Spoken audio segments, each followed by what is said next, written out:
A common critique of modern society is that we are too materialistic.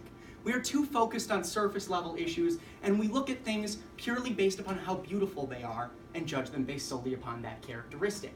We don't really delve deeper into the things that we examine on a regular basis, and thus we are content with surface level appearances. And yet sometimes when we delve deeper, we discover a deeper meaning that we never would have seen before. This is addressed in today's quotation by A.R. Ammons. Anything looked at closely becomes wonderful. What Ammons is trying to tell us is that regardless of how distasteful something may seem upon the surface, if we look more closely at it, we can always find the merits that something may have. And I must disagree with Ammons. We can see that through history, there are a variety of different things that regardless of how closely they are looked at, really become quite evil. And in fact, some things that are looking good on the surface will look even worse when examined more closely. And we can examine this through three main facets of analysis. Firstly, the idea of communism. Secondly, the idea of fascism. And lastly, Mahatma Gandhi. First, let's address communism. Many of us know it because of the Cold War, in which America was fighting for capitalism and the Soviet Union was fighting for the ideals of communism. At its core, communism is the idea of a no-hierarchy society in which everyone exists upon the same social and economic plane. This sounds like a utopia in theory. We all want to exist in equality with everyone else. And yet if you examine communism more closely, it becomes apparent that it is not the utopia that it seems to be in theory.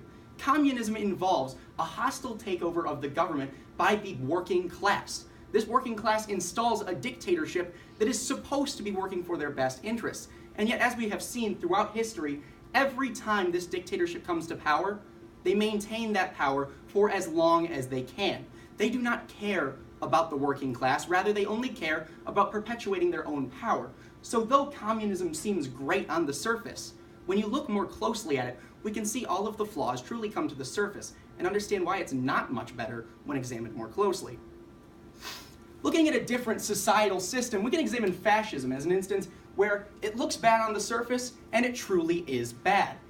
Fascism is a totalitarian state in which all of the resources within the government are diverted towards military and industrial power. Fascism is most closely associated with regimes such as Adolf Hitler's during the Second World War. These regimes are historically awful. Almost always they commit massive amounts of death and genocide to the people within their cultures because a totalitarian state has that ability. They have no regulation by the people or by any outside force whatsoever, and in every instance demand external interaction in order to control them, because a fascist will always try to oppress the people within their society. It does not matter how closely you look at fascism. Every angle that you look at it from, we can see how evil it truly is. Looking at another individual from the 1940s, we can examine Mahatma Gandhi, someone who is frequently looked at in history as a great figure, one of the primary leaders of the Indian activist movement which freed India from the Great British Empire. And yet Mahatma Gandhi was not as pure as some people would have him seem. Though he was nonviolent and though he did ultimately achieve independence for India, he was also a notorious racist, saying many racial things against black people and saying that he explicitly did not like them. This is glossed over in history because of all of the achievements that Gandhi made on a grand scheme. And yet when we look more closely at him, we see that he was an incredibly flawed individual. Though fighting non-violently for peace and independence in India, he also went on numerous hunger strikes, which he demanded that his own family participate in, going even to extreme lengths, such as letting his children almost die of starvation. So we can see that Mahatma Gandhi on the surface level appears wonderful. But when we examine him with a more nuanced look, we can see that he is an incredibly flawed man.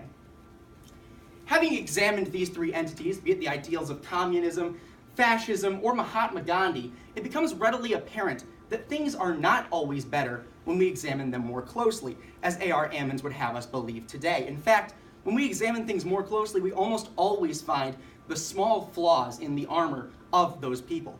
History shows us the great things oftentimes, and yet when we take the time to truly examine them, when we take the time to really look at what those things have done throughout history, we find the dark side. The dark side that history does not like to show because it's easier in history for the good things to come out. So when we are told to examine and look for the good, we must also take that to mean we have to look for the bad, because oftentimes that is the thing that history doesn't like to show us. Thank you.